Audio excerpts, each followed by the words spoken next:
A lot of people think of Black Widow Natasha Romanoff, or Romanoff, as most people know her thanks to her appearance in the Marvel Cinematic Universe, where she's played by Scarlett Johansson, as just an average human. Well, not average, a human who just so happens to be one of the best spies in the entire world. I mean, I wouldn't call that average, would you? But while she is mortal and human, that doesn't mean she's the same as you or I. She may not have outright superpowers, but over the years her origin story and even her identity somewhat has changed. One of the things we'd come to notice about Natasha is that she is eternally young. But unlike someone like Spider-Man, who is pretty much eternally young in his 20s or 30s, just without any need for an explanation, as everyone around him also maintains their same age, and May, I'm looking at you, Natasha actually has a reason for this. She was genetically modified and as a result doesn't really age the same as most people, instead maintaining an eternally youthful appearance, remaining in peak physical condition for as long as she is still alive. Number 9. Her belt. Black Widow's belt isn't just a stylistic choice, it is actually something she uses in combat. The belt is often said to be made of or filled with explosives. I gotta be honest though, wearing a belt made of plastic explosives seems like it would be, well, both useful and kinda dangerous, especially if you end up getting caught in an explosion yourself. Then you're surrounded by explosives. And friends, before we move on to our next spot on this list, if you love what we do here at Top 10 Nerd, why not show us you love us by clicking that like? Number 8. Russian Super Soldier. Those advancements we were talking about that keep her eternally young, that's not all she got with them. One of the things we'd come to learn about Natasha's origin is that she was actually experimented on when she was very young, coming under the care of the Red Room when she was but an infant. As such, she grew up being exposed to their version of the Super Soldier Serum. This increased her lifespan and also improved her immune system. It also is what allows Natasha to be so strong and resilient. Number 7. Wall crawling. Did you know Black Widow can wall crawl like Spider-Man? Which also I think makes some sense since we call her Black Widow, you know, a little bit. Well, that's true. Although this one is not a superpower, but instead it's sort of a secret ability you may have not known about. In the Mighty Avengers Most Wanted files, this is explained as being an ability she possesses thanks to suction cups built into her suit. Honestly, you would think if this was a thing it would be kinda noticeable, but nah-uh, because those suction cups are actually microscopic, meaning that she can also look good, not terribly ridiculous or gaudy while she wall crawls, and making it almost look like this is a superpower she possesses, when really, it's all in her suit. She must have a lot of them though, because I don't know if microscopic suction cups have enough force to hold you actually onto a surface. But I suppose if you were covered in them, maybe. Anyways, comic book science, so we'll just let that one go.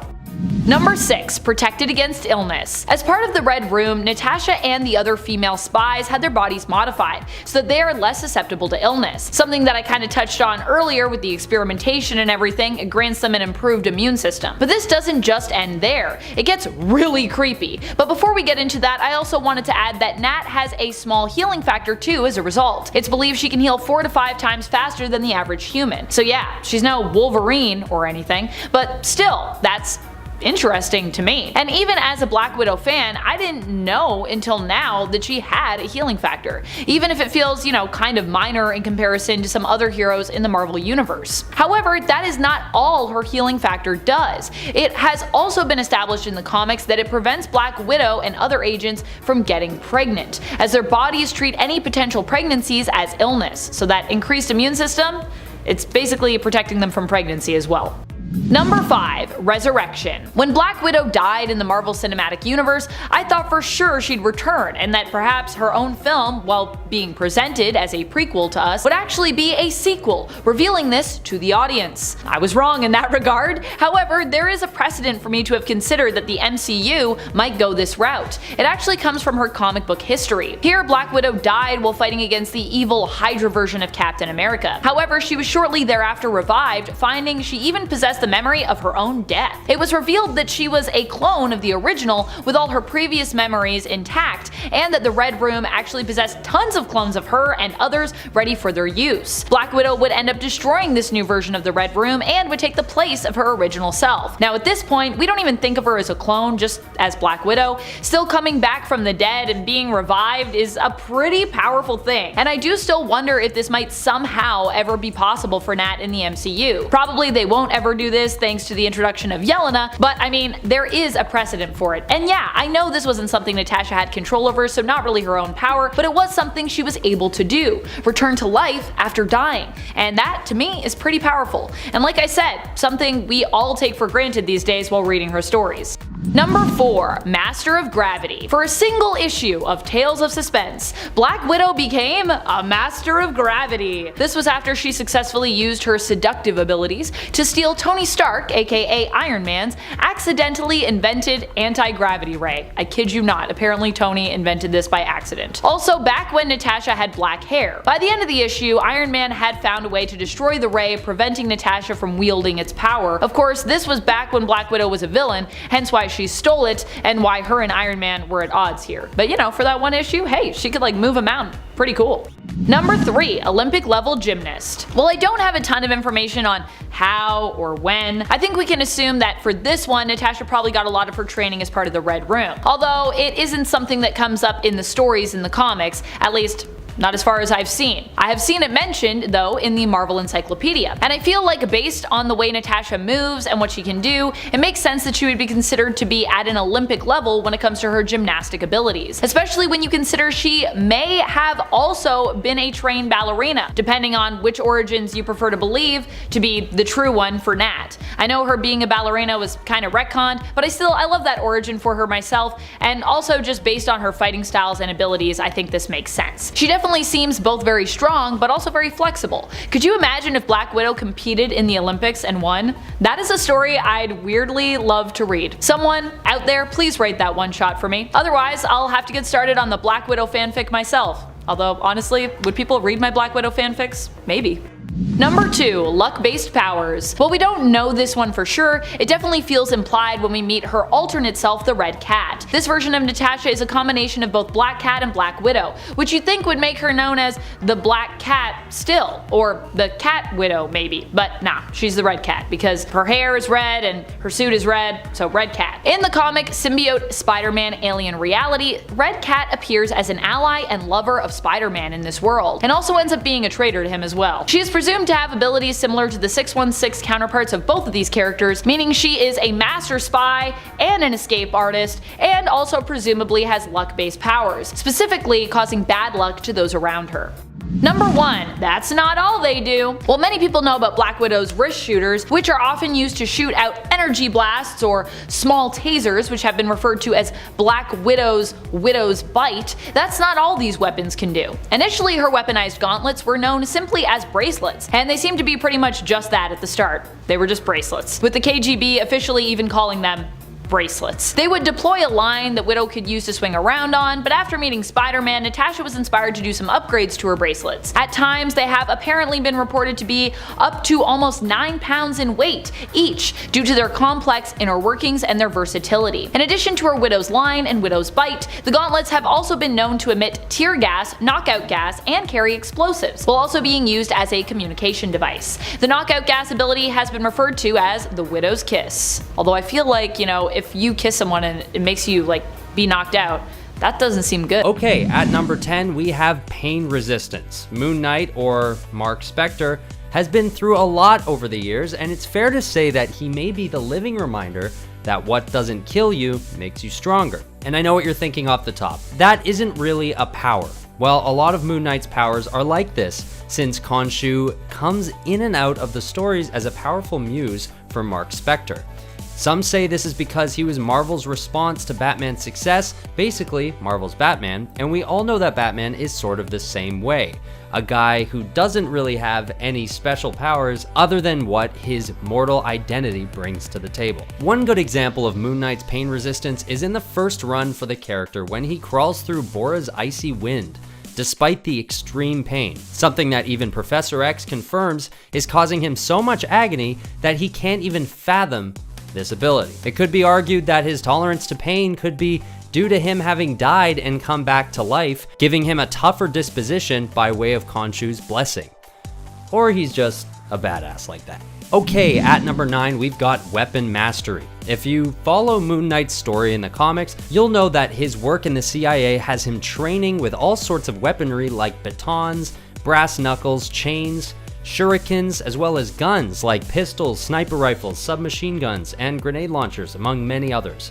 His background in the CIA and Marines have arguably a more substantial effect on his power set than the event with Khonshu's ghost, which is a pretty cool way for a character to find their power set, if you ask me. At number 8, we have Moon Knight's super speed. This is a power that often isn't cited as one of the character's main abilities, but it is something he flaunts again and again. In a few instances, he actually dodges bullets, one time from a number of different automatic turrets firing at him all at once. This is a pretty crazy display of not only speed, but dexterity, being able to move his body like this and doing it while he's flying through the air. In another instance, he actually dodges fire from a lightning spear while he's crammed into a tiny aircraft. And another time when he actually catches a dart fired from a crossbow with ease. This ability comes in hugely handy for this guy because I'm not sure that his speed even relies on the power of the moon. He's just like this. At number 7, we've got immortality. This is one that many people wouldn't necessarily attribute to Moon Knight because Mark himself has actually died a handful of times. But it seems as though every time this happens, Khonshu is able to revive him without issue. The best demonstration of his tendency to be brought back from the dead is near the end of Moon Knight Volume 3 when he dies. Twice. The first time it seems that he's stabbed and takes a huge fall, but then he's brought back from the depths of the ocean. And the second time he dies right at the end of the storyline, but in the following run comes back again, emerging, or rather exploding, out of Khonshu's tomb. So he's not immortal per se, but he doesn't seem to be capable of being dead for very long before his ancient muse is able to give him another go at life. At number 6 is what's known as lunakinesis. This entry, and most of what's coming up for the rest of the list, is during a time when Mark is influenced by Khonshu's powers. So he gets some pretty huge power boosts. Lunakinesis is basically the ability to control the different moons in the universe, as well as any objects made out of the moon's materials. This is what actually allows him to take control of Mjolnir in Avengers number 33, which we'll explore more later on in the list. This power is super useful considering for this time he is able to call upon the energy of the moon to imbue him with a plethora of extremely useful abilities. Another power that goes along with this is known as geokinesis, which is pretty much the ability to manipulate any minerals, rock, and dead terra firma that would make up the structure of a moon, or anything considered to be a moon in the universe. So if your planet's moon is made up of mostly titanium, for example, he's going to be able to manipulate titanium by sheer will. Pretty nuts. All right, at number 5, we've got the time that Mark Spector is empowered by Phoenix Force while he's facing off against the Avengers and his former master Khonshu.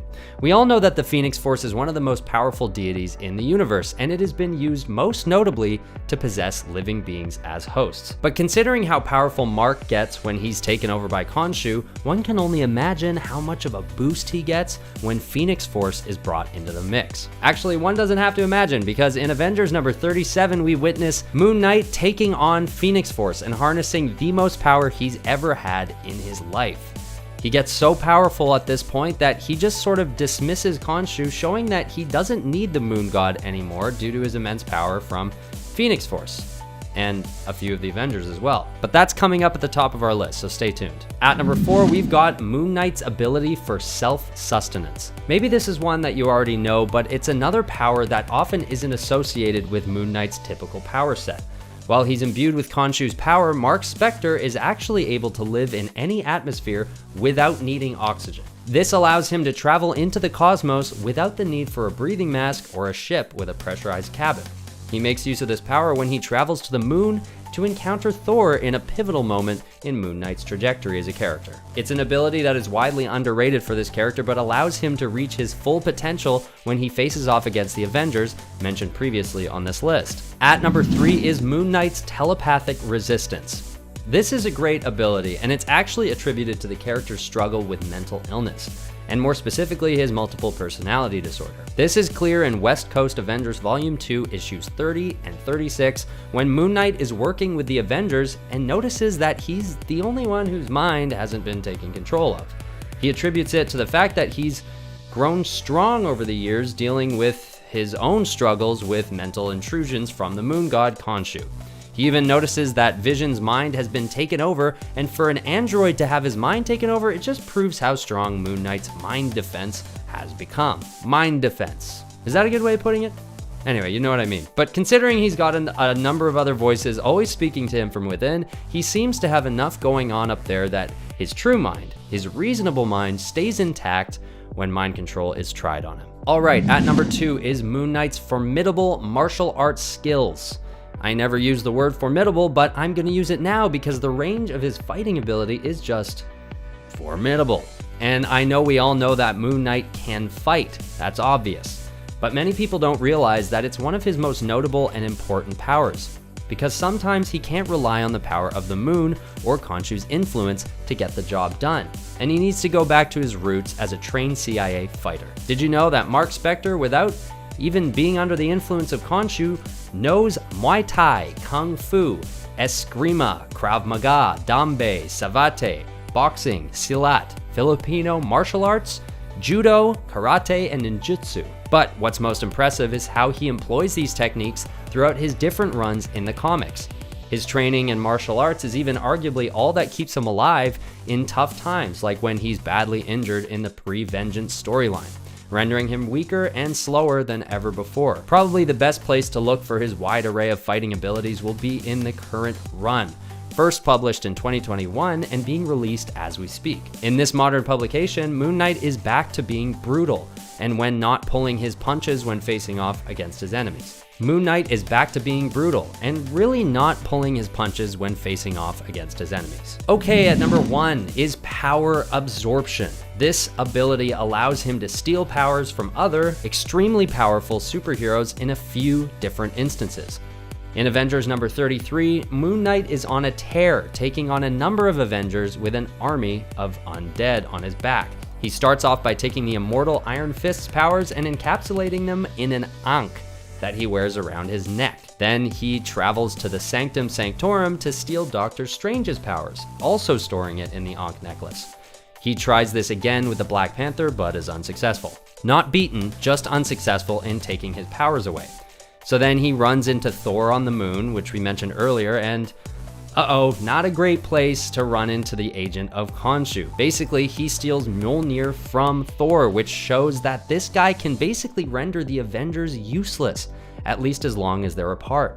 It's a pretty crazy feat for Moon Knight and shows off a power that some may not know he possesses. Number 10, nature manipulation. This one's a little fun, but not too shocking when it comes to magical beings. Nature manipulation, that's right. If you're not too happy with your garden or your lawn situation, Wanda could come over and just fix it all up for you easy peas. She can manipulate and control nature at her will. She even says all things organic bow to my will, whether they be fire, air, or water. In giant-sized Avengers issue 4, we see her literally attack Vision with a giant boulder. And then she even uses hot magma as a weapon at one point as well. You can't bring guns to a boulder fight. That's just how it works with these Avengers. And before we go on to number 9, guys, if you could go ahead and give us a thumbs up on this video because it really does go a long way for us. You guys are the best. Thank you so much for watching. Now let's keep going with this list. Number 9, power augmentation. Sometimes you're playing a sport and maybe your buddy starts gassing out and you just wish that you could give them some of your energy just to keep going. Well, if you're a Wanda Maximoff, that would be easy breezy. That would be doable, no problem. That's right, Wanda can enhance, increase, and super boost the superpowers of others. They get way stronger than they're used to. I mean, once she even used this on Pietro Quicksilver and he was able to run at the speed of light.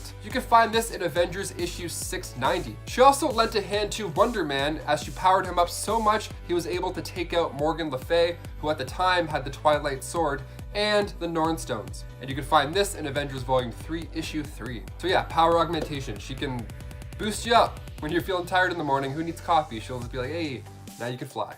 Enjoy. Number 8, teleportation. Whenever my friends and I talk about what powers we wish we had, because you know, that's a normal conversation to have in your mid-20s as an adult, I always say teleportation. Wanda has the ability to send herself or others any place she wants.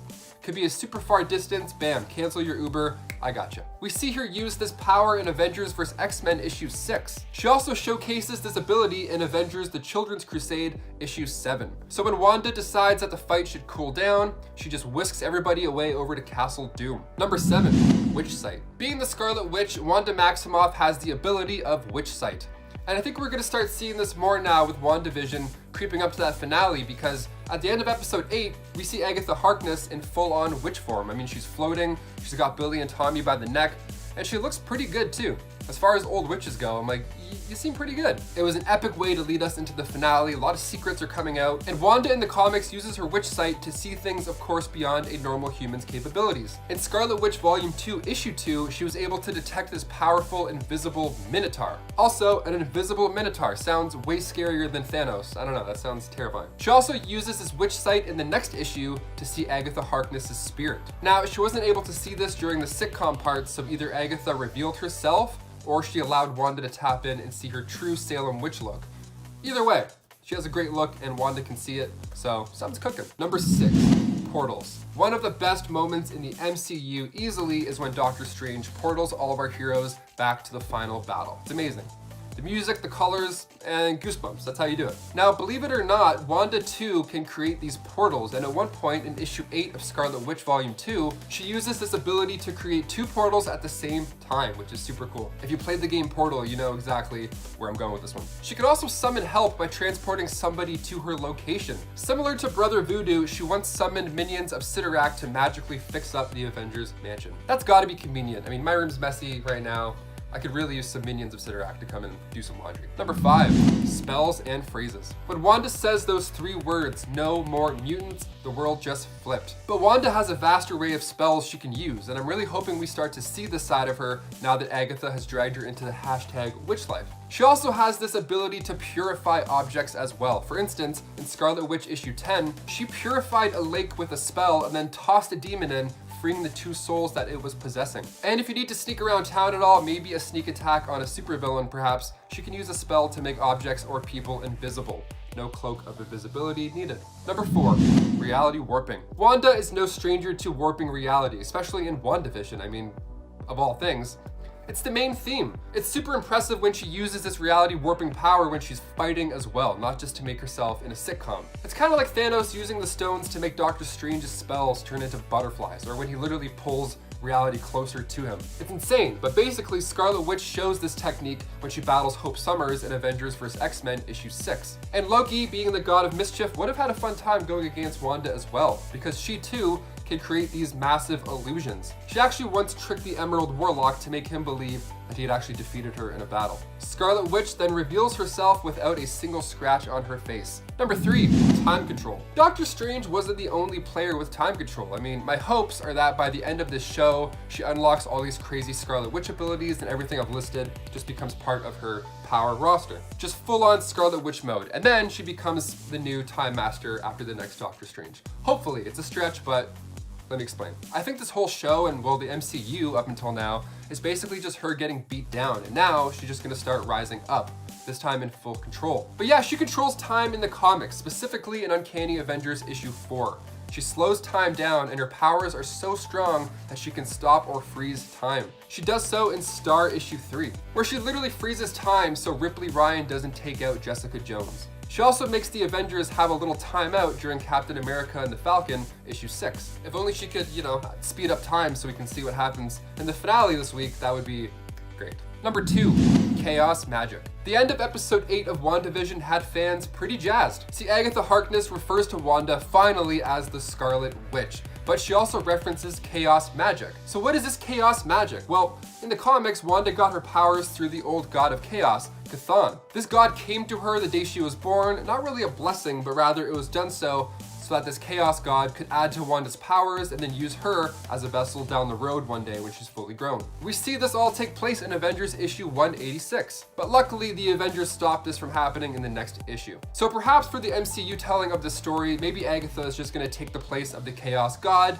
and maybe try and feed on her magic to do more herself. But with Vision coming back and the kids being Wiccan and Speed, I don't think she'll need the Avengers here. I think she'll just need her happy family to take out all the evil. And finally, number 1, magical awareness. Wanda is loaded with many amazing abilities. As we just heard, a handful of them. We could do 2, maybe 3 videos on her abilities alone. But one of the coolest, in my opinion, is her magical awareness. It's like a feeling. It's kind of like spider sense, but for magicians. So Wanda has the ability to be aware of pretty much anything that affects her or her surroundings. She can also detect auras. Super witchy. And we see this as well in issue 1 of Scarlet Witch, when Wanda senses something out in the city that isn't right. And then when Agatha responds with, well, yeah, it's New York City, things aren't right all the time, Wanda says, no, it's witchcraft. She can feel it. She can determine if you're good or evil, and she can also track magic.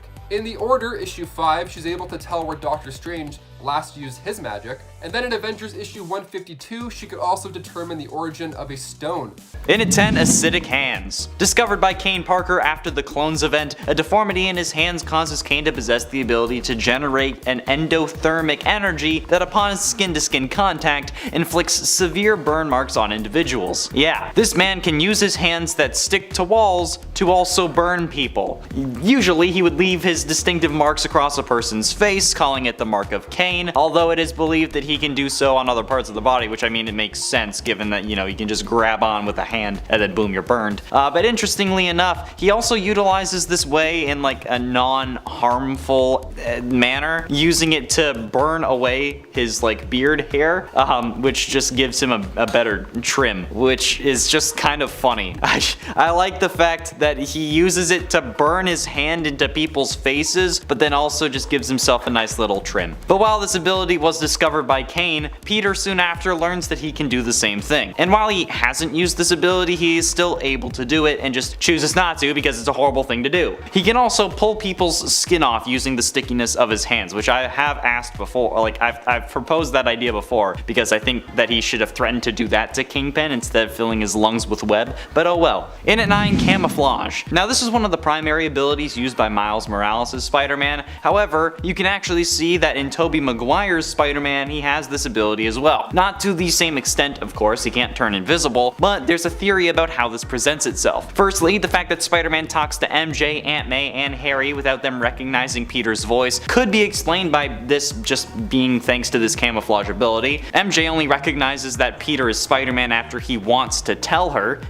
after she kisses her fiance upside down. Like, he wants her to know, so of course the camouflage would be off then, and Harry only learns his identity after literally taking his mask off. So yeah, this would also explain why the guy on the train in Spider-Man 2 describes the almost 30-year-old Maguire as just a kid barely older than my son. Or in the comics and animated series, we see that Peter eventually mutates into a giant spider. Maybe staying human is this camouflage ability. His power keeps him looking human. To further support this, in the animated series, Peter starts losing his powers shortly before mutating into the spider creature. If one of his powers was keeping him human, then it would make total sense that he mutates after losing them. And Peter actually started losing his powers in Spider-Man 2, so maybe that's a storyline we could have seen later on. In at 8, stingers. The Other represents a potent spider deity that's intricately connected to the web of life and destiny. While the true nature of its purpose remains enigmatic, the entity grants its chosen vessels heightened abilities and the potential for transformation into a spider-like humanoid monster in times of peril or intense anger. The Earth 616 Spider-Man was selected by the Great Weaver to serve as the receptacle for the power of the Other when he assumed the mantle of Spider-Man. However, due to his subconscious resistance, Spider-Man suppressed and denied this spider aspect until a confrontation with the inheritor Morlun, who consumed the essence of totem avatars, prompting a resurgence of his connection to the Other. At one point during the storyline, Peter Parker has created retractable stingers that are concealed beneath his wrists.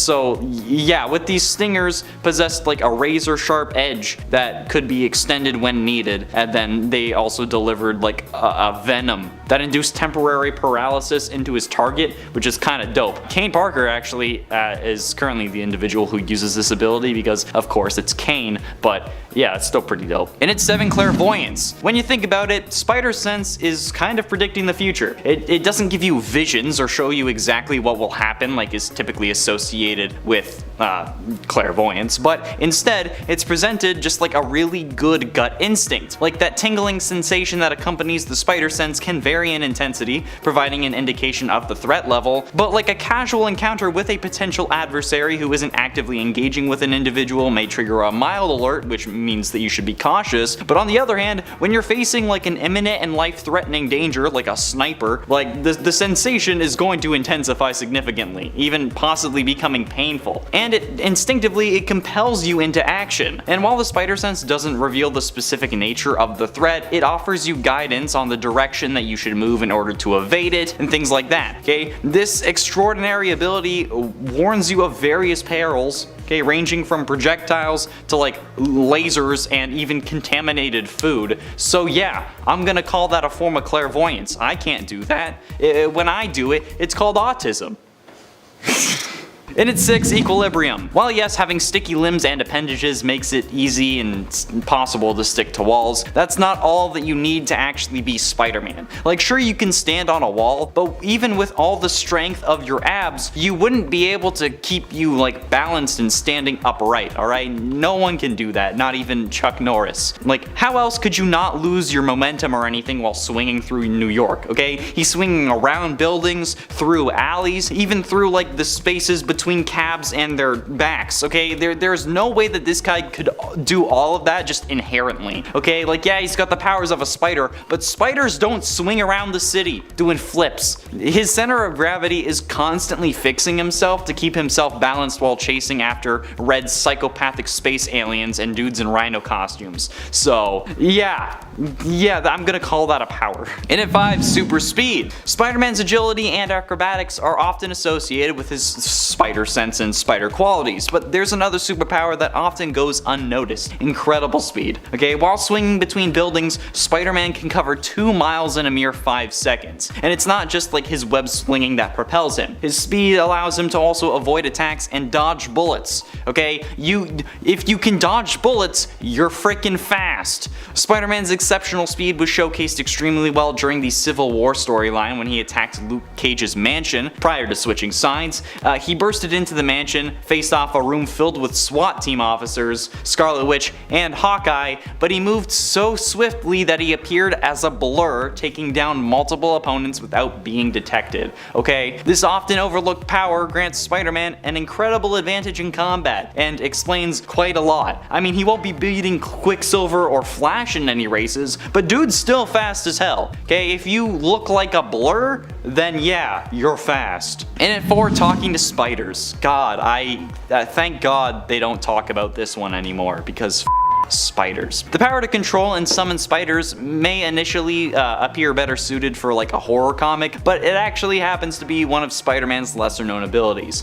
He chooses not to emphasize the terrifying aspect of this power, thank the Lord. Instead, he uses it in more of like a collective strength sense, tapping into the power of many rather than just aiming to haunt his opponents with lifelong nightmares. Thank you, Peter. This skill likely was introduced into the comics because people were like watching Ant-Man a little too much, you know, because he can like control ants, and now even Squirrel Girl can command squirrels.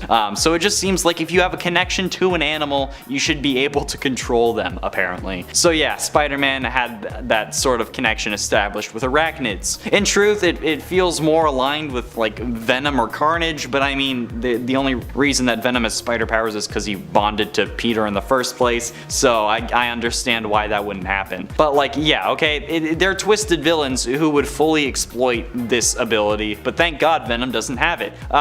Yeah, interestingly enough though, it's not the mainstream Spider-Man who possesses this ability, but rather Kane Parker, but I'm sure Spider-Man could do it too. If he can do the acid hands and he had the claws, I'm sure he could do this, but thank God he doesn't. Getting close to the end in number 3, regeneration. While webbing is handy for transportation and apprehending criminals and sometimes even just making a mess if you want to, Peter's mind actually lets him use this ability in unconventional and actually kinda genius ways, specifically turning it back on himself. This gave rise to the concept of a web cocoon, an audacious idea that bears resemblance to how Peter immobilizes criminals with webbing until the authorities arrive, because you know, he wraps them up. But the only difference is that when Peter does the web cocoon on himself, he uses it as a tool for hibernation and accelerated healing. Peter has only used this extremely insane skill on one occasion, but it was because he sustained near fatal injuries during a battle. So he encased himself in a cocoon of webbing to induce rapid healing.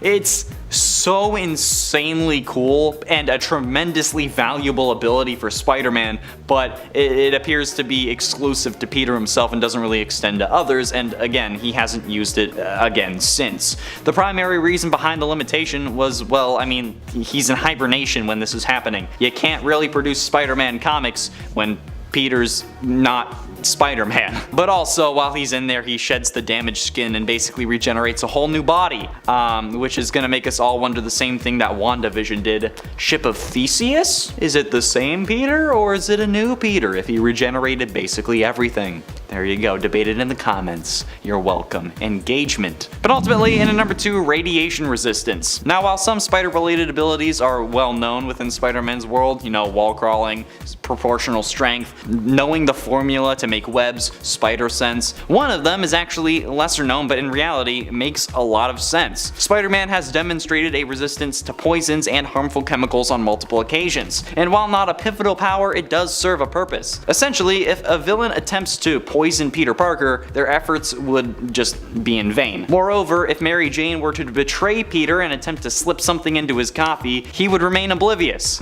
His resistance to basic poisons could potentially be exploited if someone like knew this and like tried to use it against him, so it's often overlooked, but yeah, it adds another layer of protection for Peter that reflects just like the fact that he is in essence just a Spider-Man. And given that his powers were given to him by a radioactive spider, the resistance extends to radiation as well. So yeah, that's right. If Green Goblin ever goes to Chernobyl, Spidey can still stop him. And finally, in at number 1, Spider-Mobile. Hell yes. I love how ridiculous this is. Corona Motors, aiming to promote their environmentally friendly car engine, enlisted the services of advertising firm Carter and Lombardo to propose the idea of a Spider-Mobile in Spider-Man comics. Initially dismissing it as foolish, Spider-Man reconsidered when he realized the dire need for money to cover his rent and expenses. So with the assistance of the Human Torch, they successfully constructed the Spider-Mobile in the comics. After a crash course in driving, Spider-Man's first encounter with the vehicle led him to capture one of Hammerhead's henchmen. However, Mysterio ends up getting Spider-Man to dump the car in a river,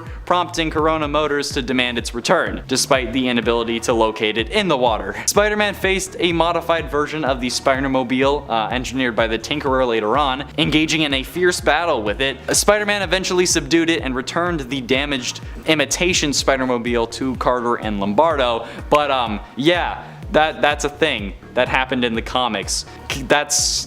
Yeah, there you go.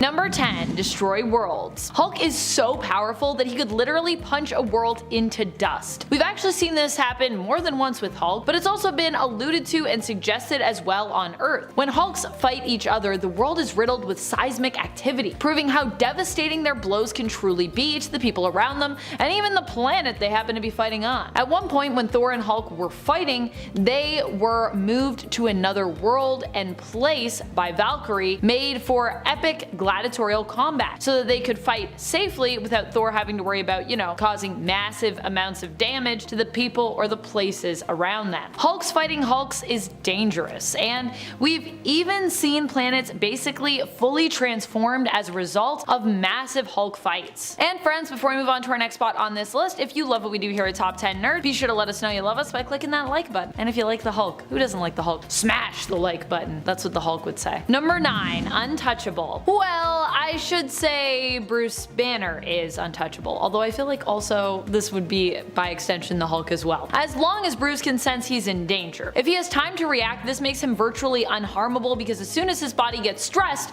the Hulk appears in his place. And the Hulk is a lot more durable than Bruce. Now, of course, just because this is a power of his doesn't mean that there aren't always ways around it, because we definitely have seen Bruce harmed before. If Bruce was left completely unaware or was able to control his transformations, you could probably harm him, but otherwise the Hulk pretty much sees to it that no harm comes to his other form of Bruce Banner by default, which is a pretty cool superpower to have. At any time you're in danger, instead of having to deal with, you know, said danger or being harmed, you just transform into basically a big green fighting machine. Although I don't know, I feel like I wouldn't want to worry about the damage. I guess that's the thing that Bruce has to live with all the time. He's like, I just transformed into the Hulk, oh boy, what am I coming back to? Eesh. Number 8, powerful lungs. Hulk is a powerful dude, and of course with all the power that he bolsters, in addition to his sheer size, he's basically like a brick house. I mean, Hulk also has insanely powerful lungs. We've seen him stagger people in the past simply by exhaling, but his inhales are also pretty powerful too. At one point he used his massive lung size to inhale a bunch of toxic gas that was surrounding people in order to protect them. Unfortunately, while he was successful in saving them from the gas, it kind of cost him his form as Hulk because he became so weakened by the gas, which which was also kind of killing him, that he transformed back into Bruce Banner and ends up collapsing. We don't typically get to see the Hulk using his lungs so effectively in the comics, but it's pretty cool to think that this is a power that Hulk could just use at any time. It's also been implied that he can hold his breath for longer because of his increased lung capacity. Now, this was suggested in the crossover comic between Hulk and Batman, so I mean it kind of exists in a not necessarily just a 616 reality, and it is a deduction of Batman's. It's not like confirmed.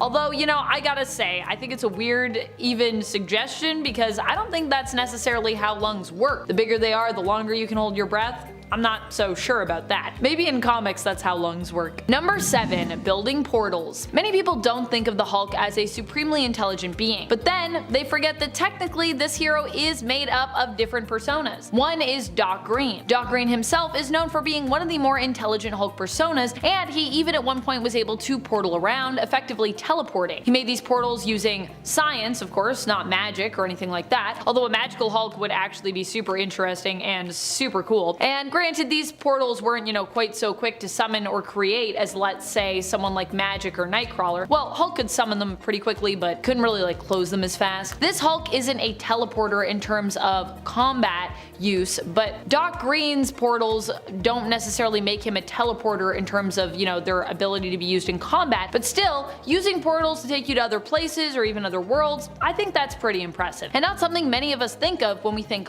Hulk. We don't usually think portals. Number 6. Tunnel powers. I love this one. Hulk, oddly enough, can actually dig a tunnel like a superpowered mole or worm. He's basically like a drill underground. It's crazy. He can tunnel underground at an alarming rate simply by pushing down into the ground. It seems like his sheer strength and force allows him to burrow easily and speed through the dirt and rock, even blasting out of the ground and into the air to surprise his enemies. Honestly, if the Hulk just busted out of the ground, I would be very shocked. If that happened right now, I'd be like, wow, where'd you come from? Never mind sandworms. Apparently, in the Marvel Universe, we have found our own equally deadly version in the Hulk. Although this doesn't come up as much in modern comics, it has happened in the past before, and I personally think we should bring these epic tunnel powers back for Hulk. Also, if you do bring these powers back, then please send him over to Toronto. That would be helpful. We need a few more lines on our subway system, and having the Hulk here to help out would probably speed up and help reduce the cost of that project. So yeah, send him this way. Number 5. Plant instincts. Not sure if this comes from Bruce Banner or the Hulk himself, but Savage Hulk once displayed the instinctual knowledge of the healing property of plants. Like just instinctually. When someone near him became injured, not only was he simply able to tell that her wound had become infected, but he was also able to sense which herbs might actually be used as medicine to help her by drawing the poison out of her body and her wound, binding her wound with them. I know a lot of people think of Savage Hulk as being, you know, one of the least intelligent personas Hulk has, but I gotta say, this actually makes me feel kinda otherwise about him. I mean, I can't just instinctually tell what the properties of plants are, can you? I know some, but that's cause I learned it from reading in books. I guess while Savage Hulk might not be as big into books, it's perhaps his strong intuition and maybe a more raw connection with the nature around him that grants him this ability. Number 4. Power over Celestials. Back in the 90s, when Hulk was considered a Nexus being, Apocalypse surmised that Hulk could actually generate enough energy to even be able to control and rule over the Celestials themselves. Now, for those unfamiliar, the Celestials are god-like gigantic alien beings from space who had a hand in the evolution of man, creating both the races of the Deviants and the Eternals as well. They usually travel across the cosmos, manipulating planets and experimenting on their inhabitants to create their own races of beings. They also have extremely advanced technology, which Apocalypse has used to augment himself and others. And it was while using this tech that he noticed the potential power Hulk could hold. He hoped to harness this energy for himself so that he might use it to bend the Celestials to his will upon their return to Earth. Number 3. Truly the strongest. While many know the Hulk is the strongest there is, I don't think everyone fully understands the scope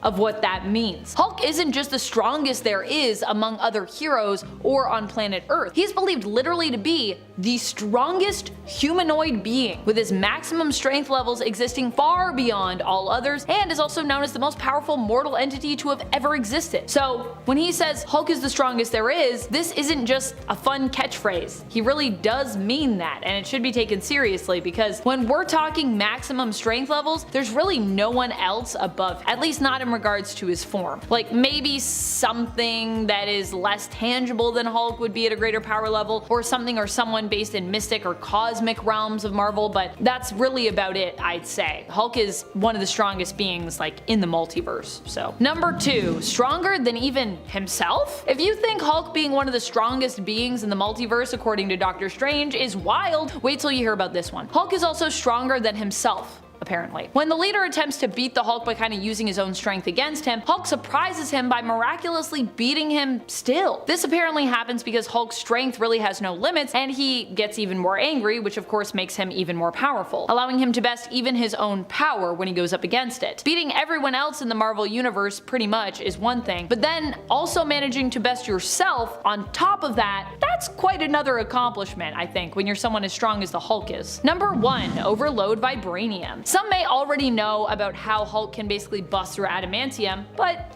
what about vibranium? Well, as I said before, when we talk about Hulk, we're not just talking about the big green giant and Bruce Banner. There are multiple Hulk personas that reside within him, one of them being Devil Hulk. Devil Hulk has been shown to be vastly stronger than some of the other personas and can even overload vibranium, it appears. We see him in a fight against the Avengers in Immortal Hulk issue number 7, and he really just kind of tanks them all. Black Panther with all of his vibranium included. I definitely would never want to meet Devil Hulk. That guy's crazy. He's all too eager to embrace the nickname given to him when Thor calls him a devil, and Thor also says in terms of the power he's close to God tier. I wonder if this version of Hulk could also destroy At number 10, he's a god. I think this is something that a decent amount of people forget. Thor is literally the god of thunder. Like, yeah, he's a demigod technically, but he's still a freaking god. And this comes with a whole bunch of associated powers, like Superman toughness, senses, strength, and the fact that he's 1,500 years old. Yeah, that's also a thing. He's normally depicted as being 1,500 and 1,800 years old, which makes me really question the ethics and morals behind Thor and Jane's love triangle thing. Like, at what age does an Asgardian become legal? Or is that just like whenever their body decides to grow? Because again, they're gods. As deities, this aspect is inherent to their existence, granting Thor self-sufficiency and rendering him immune to the same necessities for aging as humans. So while Odin serves as an example of aging among gods, Thor is always looking good, so I doubt he'll get old anytime soon. If you're enjoying this video so far, please support us by giving this video a like, subscribing to Top 10 Nerd, and ringing that notification bell. At number 9 is Super Breath. Introduced and seemingly only used in Journey into Mystery number 86 from back in 1962, Thor has the ability to blow really hard.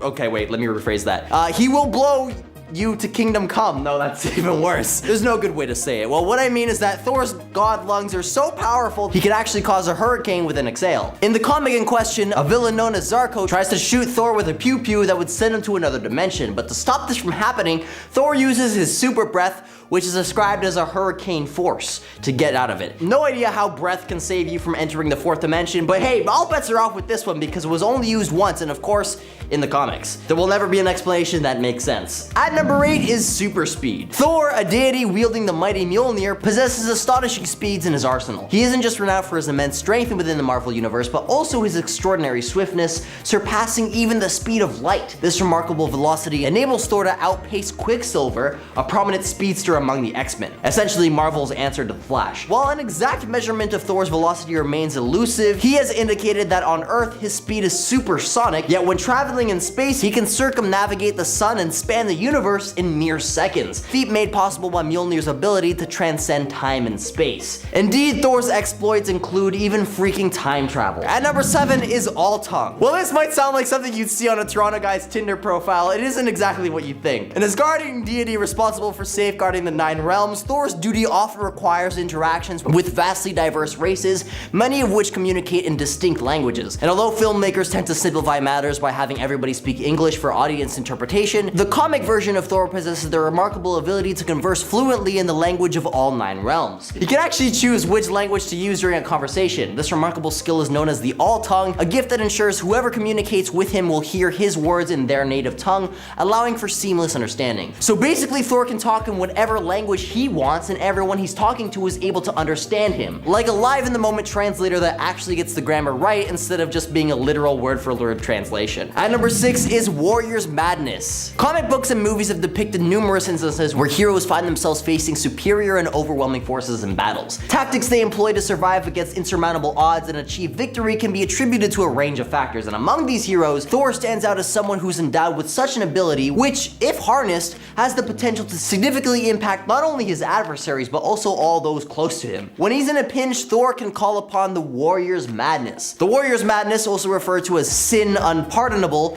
stands as Asgard's most forbidden affliction under Odin's decree. Those afflicted bear the weight of a dire penalty, with only the most solemn sacrifices capable of redemption. This malady grants Thor a tenfold surge in strength and endurance, yet perilously endangers his mental well-being. It manifests through symptoms such as berserker fury, intense migraines, erratic thoughts, savage and animalistic actions, uncontrollable behavior, and irrationality. At number 5 is earthbending. During the early 2000s, a series of intricate events led to numerous Asgardians becoming trapped within the bodies of ordinary humans. This continued until Thor emerged from his prolonged slumber, breaking the cycle of Ragnarok and establishing a new Asgard above Oklahoma. Thor's return marked a rebirth, unveiling his extraordinary power over Earth itself, elevating him to one of the mightiest Asgardian deities. Embracing his elder god lineage, Thor's abilities expanded beyond mere weather manipulation. He gained dominion over vast chasms spanning continents and trigger earthquakes. In moments requiring more than weaponry and brawn, the creation of chasms to separate Thor from his adversaries proved to be an essential strategy. At number 4 is teleportation. In 2000, Marvel introduced the Ultimate Marvel Universe as a way to refresh long-standing characters with new variations and minor reboots. On Earth 1610, many of Marvel's iconic figures underwent an updated and reimagined depictions, including Thor, who exhibits a distinct divergence. In this rendition, Thor's reliance on Mjolnir for his abilities is diminished, showcasing a more arrogant and resilient warrior. Unlike his traditional counterpart, Thor from 1610's powers are not solely derived from Mjolnir. Rather, they're channeled through the enchanted hammer, resulting in a significant reduction of his power level within the Ultimate Universe. However, this drawback is balanced by his new form ability to teleport through rune magic. Reports suggest that he can traverse vast distances, spanning cosmic expanses and bridging dimensions. Despite these unique traits, the full scope of Thor's capabilities in this universe remains a mystery. At number 3 is Anti-Force. Beyond its association with potent lightning bolts, Mjolnir possesses a versatile range of abilities. Among these, it can harness and manipulate diverse energies, unleashing multitude of formidable blasts. The Anti-Force stands as one of the most formidable, albeit used sparingly, in a weapon of last resort against adversaries who defy conventional defeat. The Anti-Force's immense destructive energies are inherently pervious,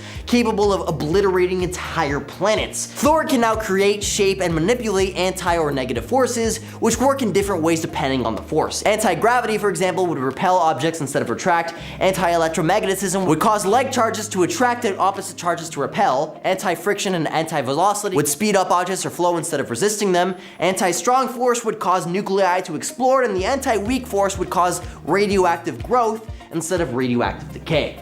Pretty weird. At number 2 is the Odin Force. On various occasions, Thor has been granted the mighty of Odin Force, an infusion of the cosmic and mystical energies from the realm of Asgard by his father. This divine inheritance amplifies all of his abilities, amalgamating Odin's, Vili's, V's, and his own powers, thus significantly elevating Thor's prowess. Demonstrating this augmented might, Thor managed to fracture Captain America's shield with a single blow, relocated Asgard above New York City's skies, and contained a nuclear missile's explosion. The extent of Thor's achievements while wielding this power was considered just a fraction of its potential, as per the avatar of Odin Force. As Mjolnir suffered the damage during a confrontation with Bor, Thor sought the assistance of Stephen Strange for its repair, and to mend the hammer, Strange revealed that Thor would need to invest his remaining Odin Force and permanently bind the essence with the hammer. Despite the risk, Thor willingly underwent ancient ritual performed by Dr. Strange, channeling the Odin Force back into Mjolnir and restoring its integrity. Becoming the Allfather of Asgard after the War of the Realms, Thor once again bequeathed the mighty Odin Force, with Odin's ultimate sacrifice granting him access to its full potential. At number 1 is the Celestial Chef. Jarnbjorn, a dwarven forged battle axe crafted from its guardian steel for Runa, an original Valkyria member, became significant as she vanished, absorbed by the headless Celestial. Stored in Asgard's arsenal, the weapon was later wielded by Thor before he possessed Mjolnir. In the 9th century, struggling to lift Mjolnir, Thor utilized Jarnbjorn as his primary tool against various earthbound adversaries such as frost giants, trolls, and dragons. During the 11th century, Thor empowered the axe with his blood to permeate celestial armor, confronting Apocalypse. However, Thor eventually lost Jarnbjorn, which was later claimed by Kang the Conqueror from Baron Mordo's tomb. The Apocalypse twins, Uriel and Eamon, took the axe from Kang and employed it to slay a celestial gardener, becoming the new Apocalypse and orchestrating a plot to incriminate Earth for its demise. The twins manipulated Scarlet Witch to save mutants while humanity faced destruction, leading to the transportation of all mutants to their ark, leaving Earth and its inhabitants behind. From teleportation to tongue power, Thor's hidden arsenal of abilities showcases that there's more to this Asgardian Avenger than meets the eye, leaving us thunderstruck by the depths of his power.